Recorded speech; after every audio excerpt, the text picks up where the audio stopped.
E aí, tudo bem? Vamos dar continuidade à nossa aula de Direito Penal sobre princípios. Falamos sobre o princípio da legalidade, que se subdivide em anterioridade e reserva legal. Eu acredito que você já entendeu tudo bem?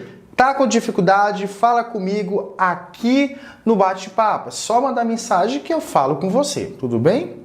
E vamos lá para o próximo princípio. Vamos falar sobre o princípio da adequação social. Gente, o princípio da adequação social é uma conduta que é tolerada pela sociedade. E eu vou dar um exemplo muito recorrente em prova. Por exemplo, é quando a mãe, ela manda furar, né? Farmácia, não sei, na farmácia, eu acho que deve ser a farmácia, furar a orelha da sua filha, do seu filho bebê. Isso pode? Olha, isso parece lesão corporal, né? Mas veja, uma questão cultural, um sentimento social, isso é bem visto, não é mal visto. Não há um bem jurídico lesionado, mas por questão cultural, por ser tolerado pela sociedade, não, tem que fazer. Então, pela adequação social, não há que se falar em materialização de um crime, tudo bem? Então, pela adequação social, claro que se você furar a orelha do seu bebê, não será considerado crime, a não ser que seu filho tenha um problema muito sério, seja diagnosticado com o médico e recomendado que não coloque o brinco, sob pena de ter algum problema futuro, tudo bem? Aí é outra coisa. Agora, se está tudo ok, tudo normal, a questão que você jogou já sabe, a adequação social. Agora, veja bem, vocês têm que entender que, primeiro, antes de tudo, na adequação social, significa que a conduta, errando, é uma conduta que é o quê? Tolerada, é uma conduta que é tolerada pela sociedade. Mas veja bem, não é porque deixa eu finalizar, não é porque é uma conduta tolerada pela sociedade que significa um exemplo de descriminalização. Não é que a conduta criminosa ela seja descriminalizada. Não é pelo fato que a conduta houve aqui o abolitio criminis. Não, continua sendo crime, a conduta de lesão corporal. Acontece quando você pega a norma sobre lesão corporal e vai tentar aplicar sobre o fato de furar a orelha do seu filho, da sua filha, vamos perceber que não há uma lesão corporal aqui não, por mais que há, né, sai sanguinho em tudo, mas não há o que se falar, ou seja, a tipicidade acaba sendo, inclusive, afastada, o crime acaba sendo afastado, ou seja, então acontece tudo isso, tudo bem? Então, na adequação social, a conduta é um tipo de conduta que é tolerada pela sociedade, não significa, cuidado com isso, não significa que foi descriminalizado, que foi, vou colocar em caixa alta, que foi abolido, melhor. Que foi abolido o crime, ou descriminalizado, tudo bem? Cuidado com isso. É a afastação do crime pelo fato de conduta ser tolerada pela sociedade, não porque houve abolitio criminis, na descriminalização daquele tipo de conduta, não é isso. Por exemplo, jogo do bicho. A gente sabe que a fiscalização do jogo do bicho não é tão severa assim. Acaba que até, entre aspas, um tipo de conduta que é tolerada pela sociedade, mas não é uma conduta tolerada pela sociedade. Pelo fato de termos muita gente viciada em jogo do bicho, que aposta tudo. Casa, carros, né? Até como antigamente se aposava até a mão da filha para casar. Então é um tipo de vício. Então não é porque a polícia não fiscaliza, não é porque o Estado não fiscaliza a conduta, essa contravenção penal, que ela foi descriminalizada, que será aceita na conduta, na adequação social. Não é isso, ele não tem, o jogo do bicho, esse tipo de conduta, ela não é uma conduta tolerada pela sociedade, por mais que não seja fiscalizada. Então, não ser fiscalizada não significa que, por não ser fiscalizado, será tolerado. É um tipo de conduta tolerado pela sociedade. É por isso que você não pode encaixar o princípio da adequação social dentro do jogo do bicho, da conduta do jogo do bicho, por esse fato, tudo bem? Por essa questão. Então, a adequação social é uma conduta tolerada pela sociedade e não significa que foi abolido o crime. Muito cuidado com isso. Vamos para o próximo é a absorção ou da construção agora. Vamos falar sobre o princípio da absorção, ou que você pode chamar de construção. Consunção. O princípio da absorção ou da construção é quando você utiliza, né, o que parece crime, um instrumento meio para obter um fim. Vamos ao exemplo. Por exemplo, você vai matar Dodô. Elias vai matar. Quando você for matar Dodô com uma arma, você sabe que, poxa, uma posse ilegal de armas é considerado uma conduta criminosa? Não pode. Mas aí, vai ser após o homicídio, né, você ter matado Dodô, tu achas que você será indiciado por, será inclusive condenado por porte ou posse ilegal de armas e homicídio na modalidade dolosa de primeiro grau? Claro que não. Mas pelo homicídio doloso, primeiro grau, não pela questão do porte ilegal de arma. Por quê? Porque o crime mais severo, que possui a maior pena, ela vai o quê? Absolver aquele crime que serviu como instrumento de meio para você se obter o fim. Por exemplo, utilizar uma arma que eu não tenho, por exemplo, autorização para poder te matar. Se eu utilizar essa arma, se eu de fato te matei, ou pelo menos tentei numa tentativa de homicídio, eu não vou ser criminalizado por porte ilegal de arma, mas por um crime mais severo, porque o meu dolo não era simplesmente ter uma arma, mas era ter uma arma para lhe matar, para tirar a tua vida de forma dolosa de primeiro grau, que você vai conhecer mais na frente. Então é exatamente isso que é a construção, o que você pode chamar de absorção. Coloquei certo? Coloquei com um tiozinho assim. Então, olha só, na absorção e na construção, aqui você vai analisar, você analisa o fato, você vai analisar o fato e também vai analisar a conduta. Veja bem, você analisa o fato e a conduta. Qual era o fato? Matar alguém. Qual a sua conduta? A arma. Você precisa de uma arma para matar. Então, o fato acaba absorvendo a conduta. Veja que o fato ele pode absorver a conduta. Tudo bem? Agora vamos para... Você já entendeu aqui, né? Eu acredito que sim. Vamos para o próximo princípio. Paga aqui. Oh, que coisa. Próximo princípio é sobre anterioridade. Já li para vocês no primeiro vídeo. Cadê a caneta?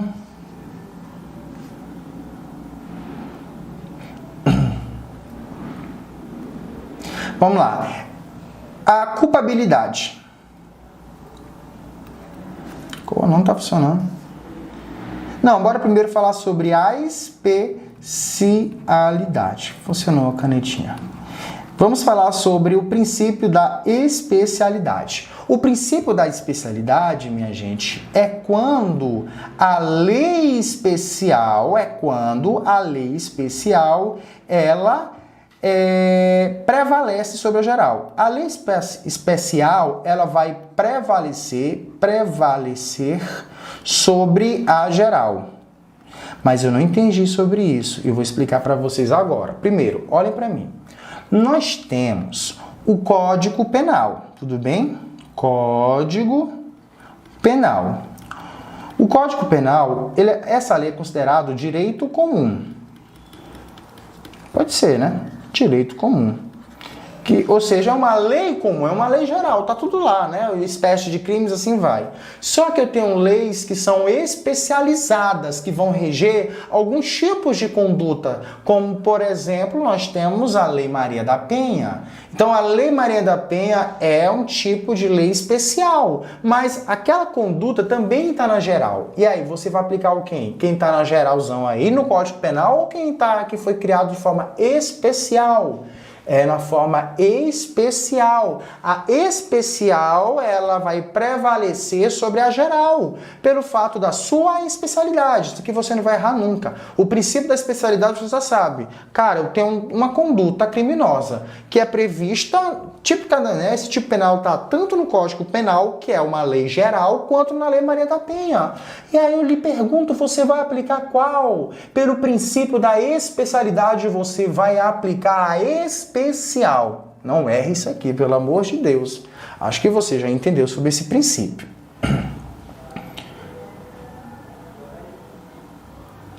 Agora vamos falar sobre o princípio da intervenção mínima. Princípio da intervenção mínima, minha gente. E vou colocar aqui, olha só, princípio da intervenção mínima. Nós temos o princípio da intervenção mínima. O princípio da intervenção mínima é o que você pode chamar de última ratio. Última ratio. O princípio da intervenção mínima, da última ratio, só utiliza o direito penal quando nenhum ramo do direito ele possa resolver. Ou seja, ele é o último a ser pesquisado, a ser de fato utilizado aqui, tudo bem? Você não pode utilizar logo de cara o direito penal. Você precisa buscar se aquela conduta ela pode ser resolvida, por exemplo, pelo direito civil, pelo direito do trabalho e assim vai, tudo bem? Agora você precisa ter muito cuidado com isso aqui, por quê? Porque é preciso que o direito penal ele seja o seu último, não. Vamos ao direito civil, vamos ao trabalho, não resolveu? O jeito é penal. Então, a intervenção mínima é a última ratio. Acontece que existe uma confusão muito grande com esse princípio aqui, ó, que é o chamado princípio da subsidiário. O princípio do subsidiário, da subsidiariedade, ele confunde demais com o princípio da intervenção mínima. Porque o princípio da intervenção mínima, ele vai dizer o quê? Que o direito penal ele tem que ser utilizado como uma última ratio. Já o princípio da subsidiariedade, é o que César Bittencourt ele vai chamar de soldado de reserva. Soldado de reserva. Ou seja, você tem aqui da subsidiariedade ou soldado da reserva. Veja bem, não o soldado de reserva, ele vai analisar. No subsidiário, você vai analisar... Opa, funcionou. Você vai analisar o tipo penal. Você analisa aqui o tipo penal. Você vai analisar o tipo penal. E você vai olhar... ou seja, pelo princípio do subsidiário, você vai analisar o tipo penal, observar o crime mais grave, que vai prevalecer, tudo bem? A questão é que o princípio subsidiário, ele é um soldado de reserva. Você só vai utilizá-lo quando de fato for o último a ser resolvido. Veja que o conceito é bastante parecido com a intervenção mínima. É muito difícil você encontrar a questão que caso ele pergunte, ele coloque essas duas respostas. Pode ter essas duas respostas quando não for nenhuma delas. Quando, por exemplo, é a última ratio. Se a questão falou sobre a última ratio, a subsidiariedade não fala sobre a última ratio. Decore que é a intervenção mínima. Aí pode cair o 2, intervenção mínima ou subsidiário, que é o quê? Direito penal como soldado de reserva. O soldado de reserva ele só é chamado quando nada acontece, nada resolveu, o soldado venha tentar reger esse caso. Então, há essa confusão entre intervenção mínima e do princípio subsidiário. Então, o que eu utilizo, o que eu faço? Quando a questão pergunta qual princípio possui a última ratio, é intervenção mínima ou subsidiário? É intervenção mínima. Mas, dificilmente, uma questão, por exemplo, que vem dizer como se aplica não primeiro o direito penal, mas outros ramos do direito, onde o direito penal... Você pode perceber que a resposta pode ser tanto intervenção mínima quanto o princípio subsidiário. No entanto, é muito difícil cair os dois. Pode cair intervenção mínima, pode cair o princípio da subsidiariedade, tudo bem? Cair os dois, se cair os dois pode ter errado, que a resposta não é essa aí, não é nenhum nem outro. Então, dificilmente, a não ser que seja uma questão mais minuciosa, tudo bem? A questão de princípios é você resolver bastante questão para poder diferenciar, mas o conceito você já viu aqui que é quase idêntico. E agora vamos para o princípio da lesividade. Gente, o princípio da lesividade, nós temos o princípio da lesividade, o que você pode chamar de ofensividade. Botei ofensividade. Não, pelo amor de Deus, né? Ofensividade. Pelo princípio da lesividade ou da ofensividade, o direito penal ele só vai tutelar casos quando o bem jurídico for realmente relevante. Eu não posso simplesmente, o direito penal não pode vir tutelar que não seja muito relevante. Por exemplo, cuspir no chão, isso não é relevante para o direito penal. Isso é mais direito civil, tem que ver que tipo de indenização que eu vou pedir, mas ofensividade, veja bem que ofensividade, o princípio da ofensividade, que é da lesividade, ou seja, só existe lesão quando for relevante. Eu chamo até de extremamente relevante, relevante. O uso do direito penal. Ou seja, tem que de fato acontecer uma ofensividade. Não existe ofensividade quando eu, por exemplo, não sei, é dono do supermercado e me furtarem um potinho de manteiga. E aí, atingiu meu patrimônio? Atingiu. Mas ofendeu? Não ofendeu. Não houve uma lesividade. Não houve. É uma questão mais mesmo de indenização, né? Cobrança de pagar e de indenização com ela. Então é uma questão civil, não é penal. Então perceba que, mas é furto, mas não há o que se falar. E vamos estudar sobre o princípio da insignificância mais na frente sobre esses casos. Então é preciso a extrema relevância que o bem jurídico tutelado pelo direito penal de fato seja lesionado, ofendido, para que venha acontecer a atuação do direito penal. Tudo bem? Agora vamos estudar sobre paga tudo. Eu não pagou nada agora, não sei porquê. Princípio. Agora sobre o princípio da não culpabilidade. Ou da presunção da inocência. Melhor, cai mais assim. Princípio da presunção da inocência. Muito polêmico isso aqui. Da presunção da inocência. Presunção da inocência.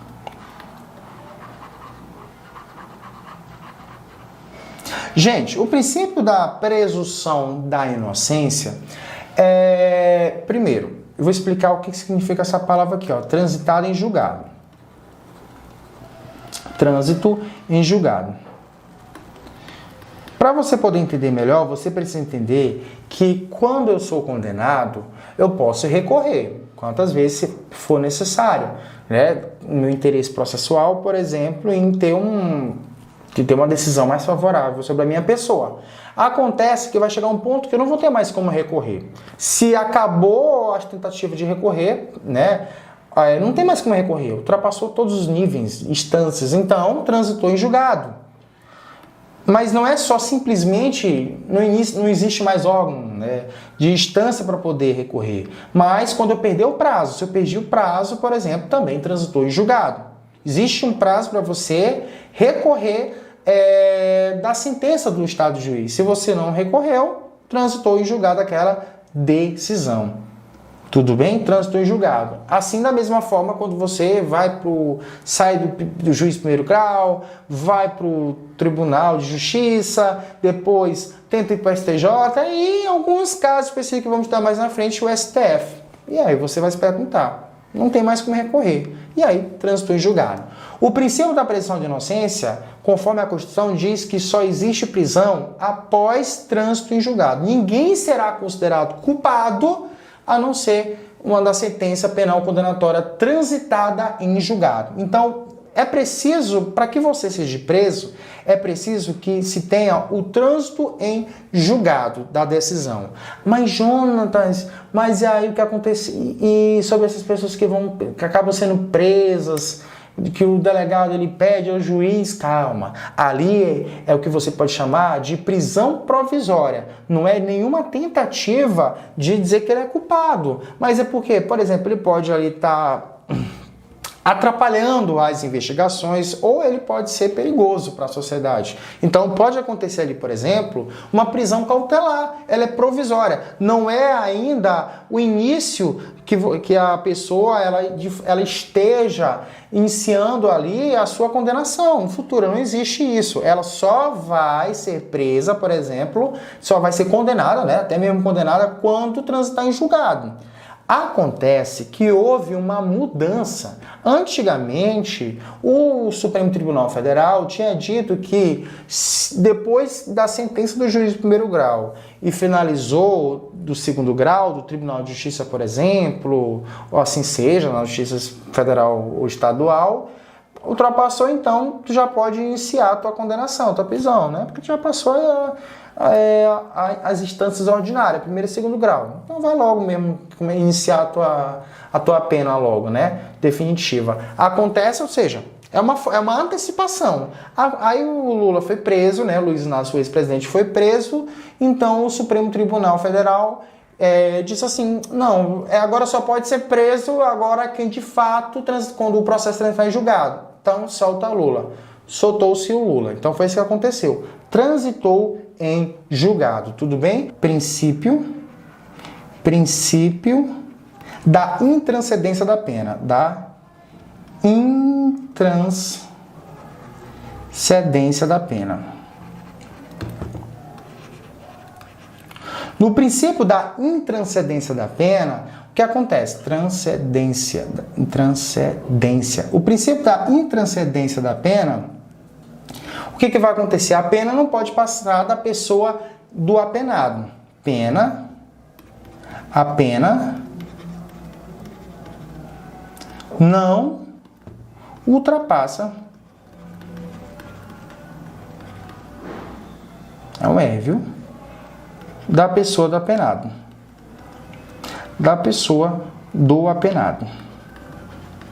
Ou seja, a pena não ultrapassa a pessoa do apenado. Se você, por exemplo, matou Dodô e no curso, por exemplo, de um processo penal, você veio a falecer, extinguiu as penas, vamos condenar, vamos processar os herdeiros. Não, herdeiro não, papai. Então vejam bem, cuidado com isso bem daqui, gente. Porque existe, por exemplo, a pena de multa. A pena de multa é considerada uma pena. Multa é considerada uma pena. Então não passa para os herdeiros. Extinguiu a punibilidade. O que pode acontecer é a reparação por danos. Isso já na esfera civil. Por exemplo, matou João, você matou Dodô e a família do Dodô entrou contra você para reparar o dano causado com a família e tal. O que acontece, você veio a falecer, seus filhos vão responder. Não pelo crime, mas quem vai responder no caso é o patrimônio, tudo bem? Então haverá a jurisdição do direito civil vai tentar resolver esses casos. Então o princípio de transcendência da pena, multa não, mas reparar dano sim, não no direito penal, no direito civil. Então não é porque você faleceu que você não vai ter que reparar dano, não vai ter que indenizar.